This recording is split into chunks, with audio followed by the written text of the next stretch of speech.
70 daughters he had buried alive. Nabi sallallahu alayhi wasallam was the purest of the pure. His heart was completely pure. Hearing this, he couldn't take it, and he lowered his head. The Sahabi, seeing this, he becomes convinced that now I am destroyed. My crime is too great.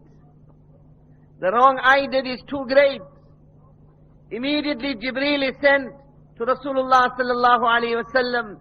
قُلْ يَا عِبَادِيَ الَّذِينَ أَسْرَفُوا عَلَىٰ أَنفُسِهِمْ لَا تَقْنَطُوا مِنْ رَحْمَةِ اللَّهِ إِنَّ اللَّهَ يَغْفِرُ الذُّنُوبَ جَمِيعًا إِنَّهُ هُوَ الْغَفُورُ الرَّحِيمُ. The love and the shafqat and the kindness contained in this expression, Ya Ibadi, cannot possibly be expressed in the English language. Where the purest of the pure, Ahkamul Hakimeen, Allah, referring to this insan who from head to toe is filled with impurities, with this expression, Ya Ibadi, O my beloved slave. The love contained in this perhaps can be understood from an example. That when a woman has a child, it is her only child, yet such is the exuberance of emotion that is contained in her heart towards this child, that she picks up her only child, cuddles the child to her chest, and says that this is my child. No one doubted it. She knows it is her child. Everyone around her knows it is her child. Yet her love demands that she says that this is my child. The love contained in that expression multiplied 70 times will give us an idea of the love that is contained in Ya Ibadi. O my beloved slaves. Whom is Allah referring to? Those whose whole lives were spent in His obedience, who never disobeyed Him? Those whose nights are spent in ibadat? Those who had never perpetrated any wrongs? No! This verse is revealed when someone says, I buried 70 daughters alive. Such an individual, Allah says, Ya Ibadi. If it was us, even if we were forgiving the person, we'll say, you zalim, I have forgiven you.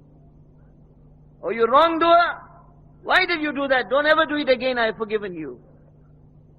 But Allah's mercy, Allah's love, Allah says, oh my beloved slave, referring to the sinner, الَّذِينَ أَسْرَفُوا عَلَىٰ أَنفُسِهِمْ, who have transgressed upon their souls, لَا تَقْنَطُوا مِنْ رَحْمَةِ اللَّهِ, never ever lose hope in the mercy of your Allah.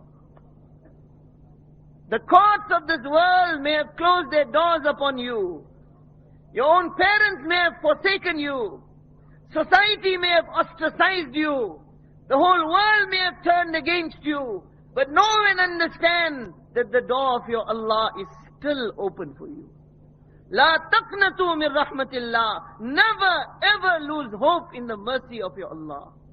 In the dead of the night, the greatest sinner says, Ya Allah, Allah's qasam. Allah replies, Labbaik ya abdi, labbaik. I am present, O my slave, what is it that you want? Never lose hope. You will get tired of asking, He will not get tired of listening.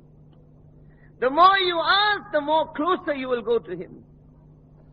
Insan is such, لا تسألن بني آدم حاجة وسل الذي أبوابه لا يغلق فالله يغضب إن تركت سؤاله وبني آدم حين يسأل يغضب. Do not ask insan of your needs. Ask the ones whose doors never ever close. Insan is such that the more you ask him, the more angry he becomes with you. Allah is such that when you stop asking him, he becomes angry with you. Inna Allah yaghfiru dhunuba jami'a. Allah will forgive all your sins. Innahu huwal ghafurur rahim. He is most forgiving, most merciful. The greatest zulm, the greatest oppression that this insan made is when he failed to recognize who is Allah is. That Allah who has given him everything, and that Allah who is waiting for him. Utlubni, search for me, tajidni, you will find me. In wajadtani, wajadta kulla shay. And if you have found me, you have found everything. Wa in futtani. And if you have lost me, if you have lost your Allah, what is meant by if you have lost your Allah? To live on the earth of Allah, walk on the land belonging to Allah, breathe the air given to you by Allah, eat the food given to you by Allah, utilize the countless bounties showered upon you by Allah, and still declare war on your Allah. Still to live this life without this motivation and without this concern, that is my Allah pleased with me? And still, even if they are living this life like this, Allah Ta'ala does not cut off His bounties. He does not cut off His favors. He continues to shower it, continues to give them chance, continues to give them a rope. But naturally, there has to be a cut-off point. Hatta idha jaa ahadahumul maut qala rabbirji'un. It will continue like this until maut comes to them. At that time they will say, rabbirji'un. Oh my Allah, send me back now. They had lived on this earth, filthied this earth with the disobedience of Allah, filthied those around them with the disobedience of Allah, declared war with the Allah who had given them everything, blackened and darkened their souls, so that at the time of death, the angel comes down, Ayyatuhan nafsul khabitha, kanat fil jasadil khabith, ukhruji, ukhruji, O khabith, filthy soul, you lived in a filthy body, come out now, come out now, and know that in front of you, وَأَبْشِرِي بِحَمِيمٍ وَغَسَّاقٍ وَآخَرَ مِنْ شَكْلِهِ عَذَابٍ. Know that in front of you lies the boiling water of Jahannam. Know that in front of you lies Ghassaq, the food of Jahannam, that thorny food, which is made up of blood and pus. And know that in front of you lies the other types of azab. Ma'i Hamim, the boiling water of Jahannam. Janabi Rasulullah sallallahu alaihi wasallam said, if one bucket of this water had to be brought into the world, it will cause the 7 oceans of the world to start boiling. Min waraihi Jahannam, ويسقى من ماء صديد يتجرعه ولا يكاد يسيغه ويأتيه الموت من كل مكان وما هو بميت ومن ورائه عذاب غليظ. Around them will be Jahannam, and they will be brought water of blood and pus to drink. They will try to take it down, but it will not go down. Maut and the asbab of maut will come from every direction, but they will not die, and beyond that there will be worse azab. At that time they will say, Rabbirji'un, oh my Allah, send me back. Another place in the Quran, Allah describes the same thing. وَلَوْ تَرَى إِذِ الْمُجْرِمُونَ نَاكِسُوا رُؤُوسِهِمْ عِنْدَ رَبِّهِمْ رَبَّنَا أَبْصَرْنَا وَسَمِعْنَا فَارْجِعْنَا نَعْمَلْ صَالِحًا إِنَّا مُوقِنُونَ. Allah says, if only you could see that day when the mujrimeen, the sinners, will lower their heads in front of their Rabb.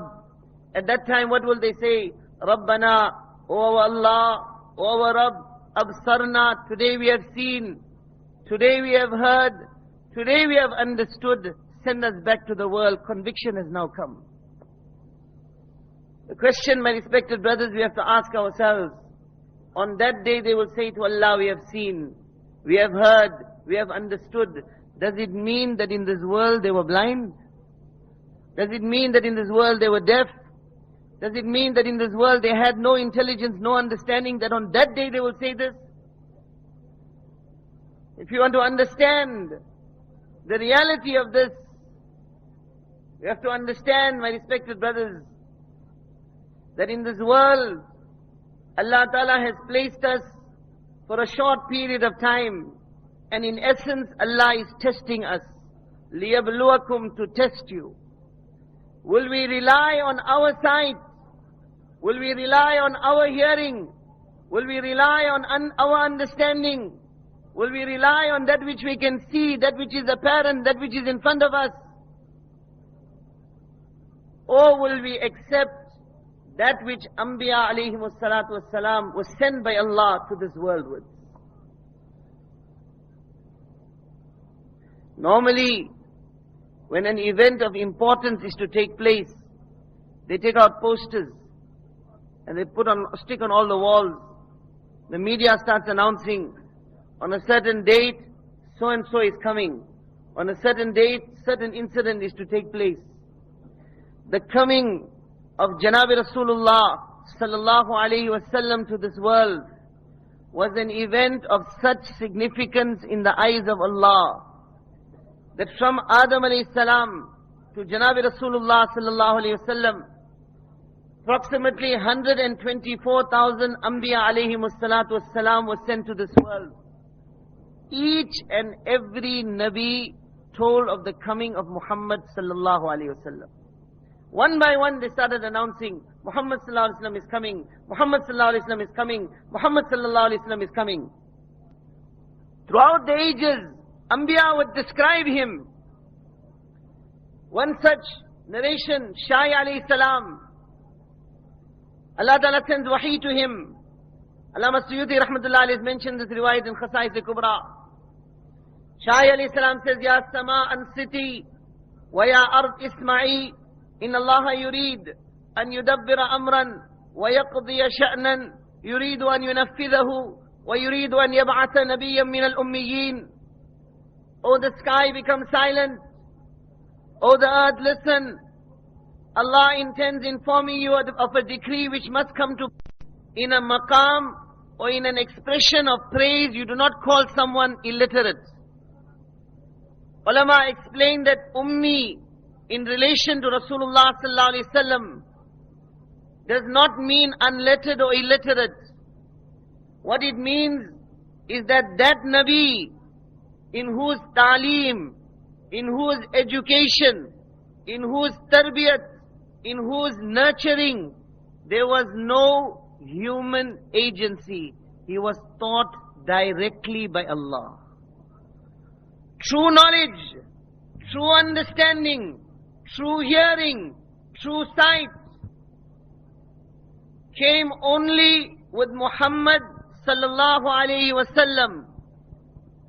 In reality, my respected brothers, the entire mankind is deaf. The entire mankind is blind. The entire mankind has no understanding. One individual, one personality came with true sight, true hearing, true understanding, and that was Janabi Rasulullah sallallahu alayhi wasallam. Any sight away from his sight, any hearing away from his hearing, any understanding away from what he thought is not sight, is not hearing, is not understanding. It can be Einstein, it can be Newton, it can be the intelligentsia of our time. Quran declares, وَلَقَدْ ذَرَعْنَا لِجَهَنَّمْ كَثِيرًا مِنَ الْجِنِّ وَالْإِنسِ لَهُمْ قُلُوبٌ لَا يَفْقَهُونَ بِهَا وَلَهُمْ أَعْيُنٌ لَا يُبْصِرُونَ بِهَا وَلَهُمْ آذَانٌ لَا يَسْمَعُونَ بِهَا. We have prepared for Jahannam many of the insan, many of the jinnat. They have hearts, they have minds, but they have not understood. They have eyes, but they cannot see. Allah says, that which they tell you is understanding. If it has shifted from Muhammad sallallahu alayhi wasallam, Allah's qasam, it is not understanding. That which they are seeing, they are not seeing. They have ears, but they have not heard. Sight away from his sight, hearing away from his hearing, understanding away from his understanding is not sight, it is not hearing, it is not understanding, it can be anyone. Ulaika kal an'am, they are like animals. Balhum adal, no, they are worse than animals. Insaniyat, being a human being, having the qualities of a human being, living like a human being, having the attributes of a human being, was Muhammadur Rasulullah sallallahu alayhi wasallam, whose life was a tafsir, a commentary of the Quran. Anything away from that is hayawaniyat, it is animalism, it is not insaniyat. They may call themselves cultured, they may profess to understand culture, they may dictate to you how you should live, but know and understand that this is Iman. This is that test which Allah Ta'ala is putting each and every one of us through. That have we accepted what society has told us? Have we relied upon the knowledge around us? Or have we handed ourselves over to Allah and His Rasul sallallahu alayhi wasallam? To say we have Iman is easy. To give lip service that we have love for Rasulullah sallallahu alayhi wasallam is easy. But Quran declares, فَلَا وَرَبِّكَ فَلَا وَرَبِّكَ لَا يُؤْمِنُونَ. O Muhammad sallallahu alayhi wasallam, your Rabb takes qasam on himself. Allah takes qasam on himself. They do not have Iman. حَتَّى يُحَكِّمُوكَ فِي مَا شَجَرَ بَيْنَهُمْ, until they do not make you and your teachings the decider in every affair. ثُمَّ لَا يَجِدُوا فِي أَنفُسِهِمْ حَرَجًا مِمَّا قَضَيْتَ وَيُسَلِّمُوا تَسْلِيمًا. And after making your teachings the decider in every affair, there is not one element of doubt in the heart. And they accept completely. Till that time, by the qasam of Allah, they do not have Iman. To sit on this mimbar and shout till I turn blue in the face that the solution to the problems facing humanity lie in the Mubarak teachings of Rasulullah sallallahu alayhi wasallam, to make this declaration again and again, to chant it, to march for it, to take up flags with it, raise slogans with it, all that is easy. But my respected brothers, the tragedy and the travesty that is facing us today is that we ourselves are not convinced. Because if we were convinced, then our businesses would be run according to His teachings. We would dress according to His teachings. Our homes would be according to His teachings. We would educate our children according to His teachings. Our 24-hour daily life would be a living example of the teachings of Janabi Rasulullah sallallahu alayhi wasallam. He said, Ya Aba Sufyan, Jitukum bi khairid dunya wa karamatil akhirah. O Abu Sufyan, I have come with that practical way of life that will not only give you the success of akhirat, it will give you the honor of this world also. The ummah today has not understood. When we are being bombarded, when we are being mercilessly trampled upon, when the enemies have been given the upper hand over us, and when this ummah is being humiliated, is being rent apart, the respect and the honor and the dignity of its women is being snatched away in front of their eyes. At this critical juncture, we are still looking elsewhere for the solution to our problems. Still that conviction has not entered the heart that the solution lies in Muhammadur Rasulullah sallallahu alayhi wasallam. Let us understand, my respected brothers, that till Qiyamah there is only one code of success. There is only one code of dignity. There is only one code of honor for this ummah. Umar bin Khattab radiyallahu ta'ala anhu, when he accepted the keys for Palestine without any battle, the Jews handed it over with this understanding that these are a people whom we cannot take on. They will walk over us because they saw in them the qualities that were mentioned in their books, that if this nation has those qualities of obedience to its Nabi, then you will never stand a chance against them. At that time he said, نَحْنُ قَوْمٌ أَعَزَّنَ اللَّهُ بِالْإِسْلَامِ. We are a nation. Allah gave us respect. Allah gave us dignity. Allah gave us honor through Islam. Honor is not through weapons. Honor is not through governments. Honor is not through educational institutions. Honor does not lie in technology. Honor lies in the decision of Allah. تُعِزُّ مَن تَشَاءُ وَتُذِلُّ مَن تَشَاءُ. He will give honor to whom He wants, and He will disgrace whom He wants. According to His sunnah, according to His principles, وَلَن تَجِدَ لِسُنَّةِ اللَّهِ تَبْدِيلًا وَلَن تَجِدَ لِسُنَّةِ اللَّهِ تَحْوِيلًا. Allah does not deviate from His sunnah. Allah does not deviate from His principles. We are a nation. Allah gave us izzat through Islam. إِذَا نَبْتَغِي الْعِزَّةِ بِغَيْرِ مَا أَعَزَّنَا اللَّهُ أَذَلَّنَا اللَّهُ. If we will look for respect, if we will look for honor, if we will look for recognition in anything else besides Islam, not lip service Islam, practical Islam, not that Islam which we have adulterated and adulterated and adulterated. What they say, Islam is a contemporary religion. Islam has to keep up with the times. The others mustn't look down at us. We can amend Islam, interpret Islam to suit the people of our time.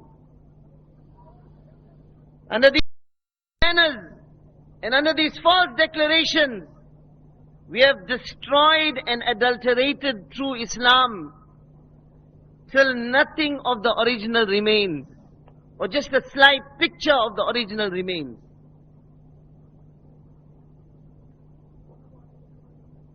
Like one of our elders, Maulana Yunus Sahib, Rahmatullah alayhi, he gives a humorous example. He says there was this person, his pants was too long. So he went to his wife and he said, you know what, my pants is too long, shorten it for me. She says, what do you think, I've got no other work to do. Go ask your mother to do it for you, why are you troubling me? So obviously in his home also it was the same as in our homes, that I am the boss in my house and I have my wife's permission to say so. So quietly, he went to his mother and he told her that my pants is too long, shorten it for me. She says, what I got you married for? All your life I did it for you, now you got a wife, go and ask your wife to do it for you. So then he goes to his sister. She also gives the same reply like the mother. So dejected, defeated, he takes his pants, hangs it up, puts his lungi on and goes to sleep.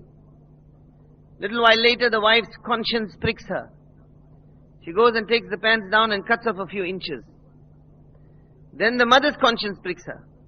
So she takes the pants down and cuts off a few more inches. Then the sister's conscience pricks her. She takes the pants down and cuts off a few more inches. So that when he wakes up, instead of long pants, now he's got short pants.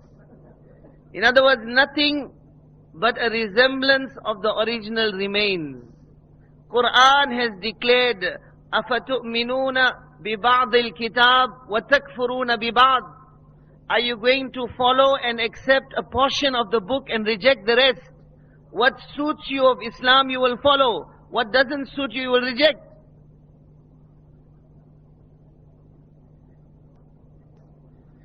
Me, I make my 5 times namaz. Never mind, I maybe got a few bonds. A little bit interest I'm involved in, but namaz, 5 times a day I'm in the mosque. I'm a Muslim. I practice Islam properly. Now and then, next person will say, now and then, Fajr sometimes, it's very early, can't make it. But the other namazes I'm there. So he's complacent. Then you'll get that person, alright, maybe I don't go to the masjid. Maybe I don't have big beard and show I'm a Muslim, but in my business everything is 100% halal. What? That circle or that portion of deen that suits us has been made the sum total of deen and we have rejected the rest. Allah declares that when the ummah will do this, a portion of the deen they will follow, and a portion they will reject. فَمَا جَزَاءُ مَن يَفْعَلُ ذَلِكَ مِنكُمْ إِلَّا خِزْيٌ فِي الْحَيَاةِ الدُّنْيَا. Allah declares, it is my sunnat that when this will happen, then in this world we will disgrace you. In this world we will bring you down at the feet of your enemies. They will walk over you. It is not their power, they have no power. مثل الذين اتخذوا من دون الله أولياء كمثل العنكبوت اتخذت بيتا وإن أوهن البيوت لبيت العنكبوت. What is their power? What is the might of their weaponry or their technology? Allah says everything besides the power of Allah is like the web of the spider. The spider spun its web. وَإِنَّ أَوْهَنَ الْبُيُوتِ لَبَيْتُ الْعَنْكَبُوتِ. The weakest home is the home of the spider. They are nothing, and their forces are nothing. If La ilaha illallah with its reality is in your heart, Allah's qasam, they are nothing. The problem is not with them, the problem lies with us. Allah says, in this world we will disgrace you. وَيَوْمَ الْقِيَامَةِ يُرَدُّونَ إِلَىٰ أَشَدِّ الْعَذَابِ. And in the year after we will return you to a terrible punishment. Why we have made a mockery of deen? There was a so-called Islamic conference in America. The meals were served by young teenage girls wearing tight jeans and tight body-hugging t-shirts. And on the t-shirts were written the message that if you think that I am hot, then the fire of hell is hotter. In the name of Islam. Because we have no perception of what is Islam. Aligarh University in India, few years ago, there was a Swiss air hostess that had been invited to address the girls of the university.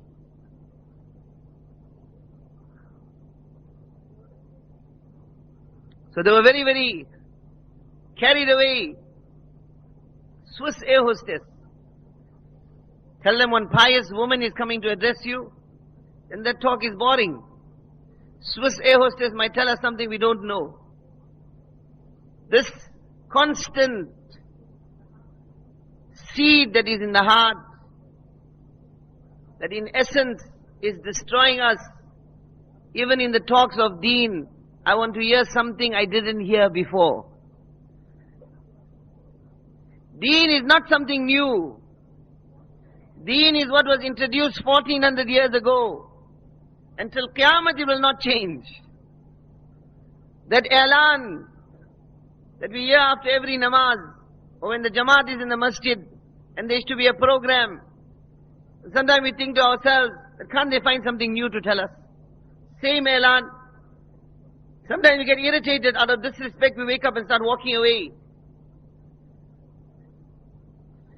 But if we just understand and comprehend what is being said, that my success and your success and the success of humanity in Akhirat and in this world lies in one thing and one thing only: obey Allah in the way of Muhammad sallallahu alaihi wasallam.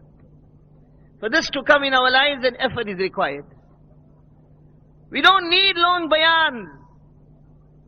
We haven't even understood that much, that one sentence that he is making, that one sentence that he is saying. Nabi sallallahu alayhi wasallam, from 10 to 10 in Makkah, what he would say? Ya ayyuhan nas, qulu la ilaha illallah tuflihu.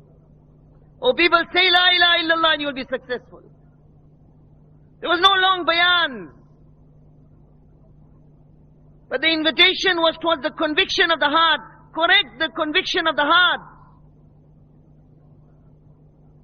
And to bring the ummah onto this, everything was given. Their homes were emptied. Sahaba didn't need long bayans. One ayat comes down, infiru khifafa wa thiqala wajahidu bi amwalikum wa anfusikum fi sabilillah dhalikum khairul lakum in kuntum ta'lamun. That strive in the way of Allah. In ease and in adversity, you will have to strive in the way of Allah. strive with your wealth and your lives to raise the deen of Allah on this earth. This is better for you if only you knew. From the time that verse came down,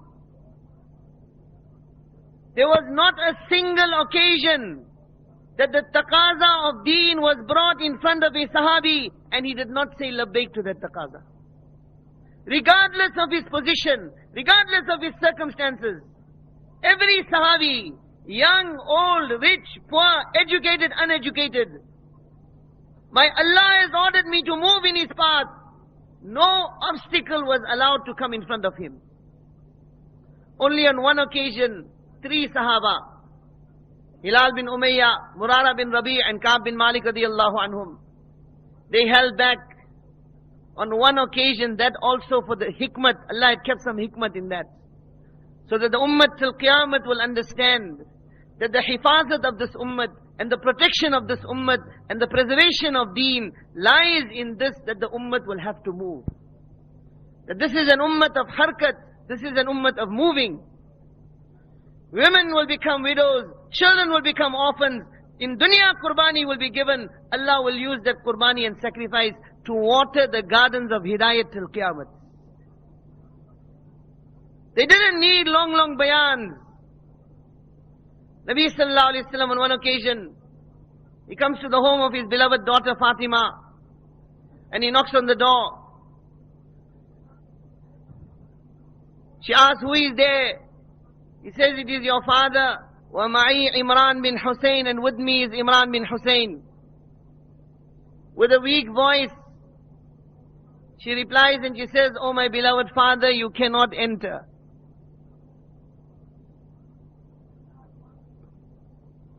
He asks why. She says, I do not have sufficient cloth. I don't have a chadar in my home to cover myself, and with you is Imran. In other words, with you is a strange person. I am unable to make parda, so therefore you cannot enter my home. He takes his chadar off his own back and passes it into the home. She covers herself and he enters the home of his daughter and he says, oh my beloved daughter, what is your condition? With tears in her eyes, she says, amradun wa asqamun wa awja'. Sickness, hunger, difficulties have come upon me. She says, there is no milk for me to feed my children, the grandchildren of Janabi Rasulullah sallallahu alayhi wa sallam. I am hungry. In a situation of need and want, still she was not prepared to allow her father to enter her presence because she did not have a cloth to cover herself. The purest of the pure, more purer heart than that, there was no other heart than that of Janabi Rasulullah sallallahu alayhi wa sallam. And with him was a sahabi. It is our iman, the greatest Ghaus, Qutub, Abdal, Wali of Allah cannot reach the rank of the dust of the shoes of a sahabi. Yet, in that circumstance, she still was not prepared to allow them to come till she could cover herself.